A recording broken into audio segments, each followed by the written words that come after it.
Assalamualaikum warahmatullahi wabarakatuh.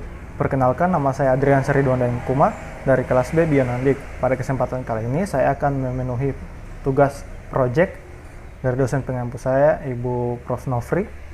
Itu yang dimana pada project kali ini saya mengambil pembahasan tentang hormon. Jadi sebelum kita masuk ke materi, kita harus mengetahui dulu bahwa setiap makhluk itu mengalami pertumbuhan dan perkembangan, yang dimana pertumbuhan itu adalah suatu bentuk yang dimana sesuatu itu bisa diukur. Jadi bertambahnya volume ataupun tinggi dari suatu makhluk hidup dan itu bisa diukur. Sedangkan perkembangan itu sendiri adalah proses menuju kedewasaan pada makhluk hidup. Jadi istilahnya pertumbuhan itu bersifat kuantitatif dan perkembangan bersifat kualitatif. Jadi pertumbuhan dan perkembangan sendiri bukan hanya dialami oleh manusia, tetapi juga dialami oleh yang dimana pada tumbuhan itu sendiri pertumbuhannya secara umum kita bisa lihat dari pemanjangan batang, tumbuhnya buah, bunga, dan lain sebagainya. Nah, untuk pertumbuhan pada tumbuhan ataupun perkembangannya, setiap orang itu hanya melihat bahwa faktor penentu dari pertumbuhan itu adalah faktor eksternal, kebanyakan orang secara umum, yang dimana pertumbuhan yang baik itu dipengaruhi oleh pemberian air yang baik, kemudian ada pemberian pupuk dan lain sebagainya. Tetapi perlu diketahui bahwa untuk pertumbuhan dan perkembangan pada tumbuhan itu juga dipengaruhi oleh faktor internal, yang dimana salah satu faktor internalnya itu adalah hormon. Nah, pada kesempatan kali ini saya akan menjelaskan tentang hormon pada tumbuhan.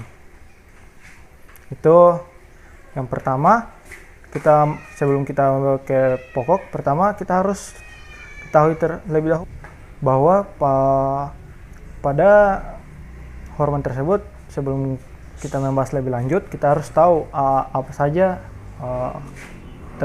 pengertian dari hormon itu. Jadi pengertian dari hormon itu, hormon berasal dari salah satu kosakata bahasa Yunani atau bahasa Gerika, yaitu hormein, yang berarti menggerakkan. Ada pula mengartikan hormon sebagai chemical messenger atau pembawa pesan kimia. Hormon merupakan senyawa organik yang diproduksi oleh suatu bagian tubuh dalam konsentrasi kecil dan diangkut ke bagian lain yang nantinya akan mempengaruhi sel ataupun organ target sebagai bentuk dari respon fisiologis. Hormon berperan dalam mengatur pertumbuhan dan perkembangan. Hormon bukan merupakan senyawa metabolit ataupun hasil reaksi yang dipengaruhinya dan aktif dalam konsentrasi rendah. Beberapa jenis hormon ada yang berperan sebagai promoter atau perangsang pertumbuhan dan perkembangan pada suatu tanaman, dan ada pula sebagai inhibitor atau penghambat pertumbuhan dan perkembangan. Jadi selain mengatur pertumbuhan dan perkembangan, hormon juga menghambat pertumbuhan dan perkembangan. Hormon dalam tumbuhan diartikan sebagai koordinator dalam rangkai proses pertumbuhan dan perkembangan. Hormon tersebut mencakup hormon promoter, auksin, sitokinin, giberelin, dan etilen, maupun hormon inhibitor yaitu asam absitat. Hormon-hormon tersebut dapat bekerja sendiri atau keseimbangan antara hormon itu. Semuanya tergantung pada sistem yang akan dipengaruhinya. Pemberian hormon eksogen tidak selalu memberikan efek positif, sebagai hormon tersebut bisa mempengaruhi pertumbuhan yang tidak berkaitan ataupun mengganggu keseimbangan hormon endogen pada tumbuhan. Sehingga dalam pemberian hormon eksogen perlu memperhatikan konsentrasi hormon yang diberikan, sebab konsentrasi berkaitan dengan respon pertumbuhan yang akan terjadi. Secara fisiologis, hormon pada tumbuhan atau fitohormon diartikan sebagai penyampai pesan antar sel yang dibutuhkan untuk mengontrol seluruh siklus hidup tumbuhan, seperti perkecambahan, perakaran, pembungaan, pembuahan, dan pertumbuhan. Ada 3 hal dalam sistem respon yang perlu diperhatikan agar hormon dapat bekerja dalam jumlah submikromolar ataupun mikromolar guna mengendalikan aktivitas gen, yakni yang pertama, jumlah hormon harus mencukupi dan tepat pada setiap sel. Kemudian yang kedua, sel sasaran atau sel tanggap terhadap hormon harus benar-benar mengenai hormon dan mengikat hormon tersebut secara erat. Yang ketiga, harus ada proses metabolik yang mengarah pada penguatan isyarat atau kurir bagi hormon. Proses metabolik tersebut biasanya dipicu oleh protein penerima. Kemudian, seperti yang saya jelaskan tadi, ada jenis-jenis hormon. Ahli botani telah menemukan 5 jenis hormon pada tumbuhan, yakni hormon auksin, sitokinin, giberelin, asam absitat, dan etilen. Nah, kemudian kita masuk ke pertama, yaitu hormon auksin. Awalnya istilah auksin hanya digunakan untuk menyebut golongan senyawa kimia yang berperan dalam mendorong terjadinya pemanjangan pada kuncup tanaman yang sedang berkembang. Kemudian istilah auksin juga dipergunakan untuk menyebut zat kimia yang memberikan atau meningkatkan pemanjangan dari suatu koleoptil, meskipun sebenarnya auksin memiliki fungsi ganda pada tanaman dikotil dan monokotil. Pembesaran dan pemanjangan sel pada bagian meristematik dipicu oleh AB16 hormon auksin. Auksin dapat ditemukan pada daerah meristematik seperti ujung batang, ujung akar, kuncup bunga pada saat pembentukan bunga, dan di embrio biji.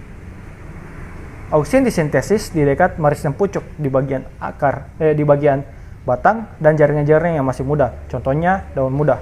Auksin ditransfer secara polar, yang ini mengalami pergerakan menuju bawah batang. Hal inilah yang menyebabkan terjadinya perbedaan konsentrasi auksin di ujung akar dan ujung batang maupun bagian lainnya. Meskipun auksin ditranslokasikan ke semua bagian tanaman, tetapi semua bagian mendapatkan jumlah auksin yang berbeda-beda. Kadar auksin yang berbeda-beda itulah yang menyebabkan adanya perbedaan respon dari setiap bagian tumbuhan. Jadi macam-macam hormon auksin itu ada asam 4 kloroindoacetat atau 4 kloro IAA. Jadi senyawa ini banyak ditemukan pada biji Leguminosae yang masih muda atau polong-polongan yang masih muda. Kemudian ada asam fenilasetat dan juga ada asam indol-butirat. Jadi perlu diketahui bahwa untuk hormon auksin sendiri itu kebanyakan macam-macamnya itu yang banyak adanya itu adalah IAA. Yang terdapat di polong-polongan itu kebanyakan hormon auksin.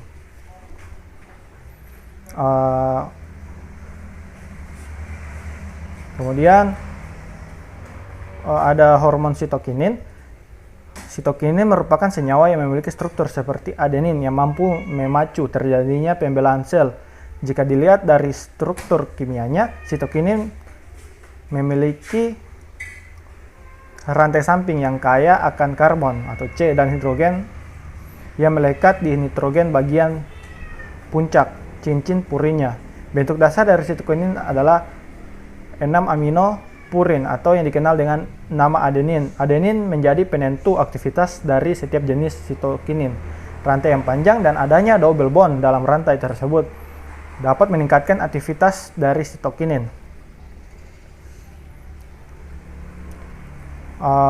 Kemudian ada juga itu hormon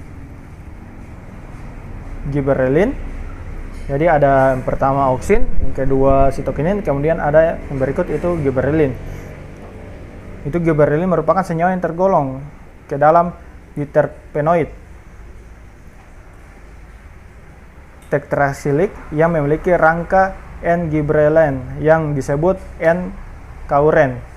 Struktur dasar dari giberelin berupa kerangka giban dan kelompok karboksil bebas. Hormon giberelin memiliki beberapa sifat, diantaranya berbentuk kristal mudah larut dalam metanol, etanol, dan aseton, sedikit larut dalam air, dan larut sebagian dalam etil asetat. Nah, perlu diingat seperti yang saya jelaskan di awal tadi, yang dimana hormon itu sendiri sebenarnya dia bisa berkaitan antara satu sama lain tergantung dari fungsinya. Saya ingat itu bahkan hormon ini bisa mulai ada pada saat tumbuhan ini masih dalam bentuk biji atau masih akan membentuk perkecambahan, di mana ketika biji mengalami dormansi atau biji itu bersifat dorman atau tidur, meskipun dia mengalami dapat tinggal di suatu keadaan yang optimum, dia tetap tidur. Kenapa? Karena dia kekurangan hormon gibberellin endogen. Dormansi pada biji disebabkan oleh rendahnya gibberellin endogen dalam biji.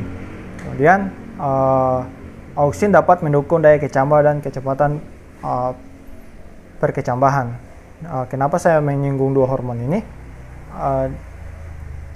Perlu diketahui bahwa hormon auksin ini dia salah satu fungsinya itu dia bisa membuat perkecambahan itu menjadi cepat atau pembelahan selnya itu menjadi cepat, sehingganya tumbuhan itu bisa cepat membesar atau cepat tumbuh. Tapi ketika hormon auksin ini atau suatu tumbuhan ini yang ada hormon auksinnya itu terkena cahaya matahari, maka hormon auksinnya itu akan berhenti bekerja. Jadi hormon auksin ini sinar matahari bisa mempengaruhi kinerja dari hormon auksin tersebut. Kemudian dia bisa istilahnya bekerja sama dengan hormon gibberellin, yang dimana hormon gibberellin tersebut juga bisa membuat pertumbuhan dari suatu tanaman itu cepat, seperti yang saya jelaskan tadi. Jadi saya pernah sewaktu SMA itu melakukan pengamatan tentang kacang hijau, yang dimana ada beberapa sampel itu ada sampel yang ditaruh di dalam kamar, ada sampel yang di luar, dan itu menunjukkan sampel di kamar itu tidak bisa ada cahaya matahari. Nah, di hasil sampelnya itu bisa dilihat dengan jelas bahwa sampel yang berada di dalam kamar itu tumbuh jauh lebih cepat dibandingkan dengan sampel yang ada di luar kamar atau yang terkena cahaya matahari. Mengapa demikian? Karena seperti pengertian hormon auksin tadi, hormon auksin itu bisa menambah kecepatan dari kecambah dan juga kecepatan dari perkecambahan. Kemudian dibantu juga dengan hormon gibberellin, yang dimana bisa membuat sel-sel itu di tumbuhan itu cepat untuk membelah. Jadi kedua hormon ini bisa berkolaborasi asalkan tidak ada faktor yang dapat memperhambatnya seperti cahaya matahari tersebut. Akan tetapi setelah diamati lebih lanjut, ternyata meskipun hormon yang sampel yang ada di dalam kamar maupun sampel yang berada di luar itu memiliki perbedaan yang sangat signifikan. Meskipun yang sampel ada di kamar itu tumbuh lebih cepat dan juga lebih cepat besar dibandingkan yang ada di luar, sampel yang di dalam kamar itu mengalami daunnya warna kuning, batangnya tidak tegak, dan juga lain sebagainya berbanding dengan sampel di luar kamar. Jadi mungkin menurut saya itu sudah memang ketentuan dari Tuhan, yang dimana segala sesuatu itu sudah ada tempatnya masing-masing. Meskipun hormon auksin itu menghambat tidak bisa tumbuh ketika tidak ada cahaya matahari atau menghambat proses dari kinerja hormonnya, kan tetapi dia masih bisa bekerja di malam hari. Dan perlu diketahui bahwa ada batang yang tidak terkena cahaya matahari dan juga ada batang yang terkena cahaya matahari. Untuk tumbuhan tersendiri, maka batang yang tidak terkena cahaya matahari itu bisa menjadi lebih besar dibandingkan batang yang tidak terkena oleh cahaya matahari. Jadi itu merupakan salah satu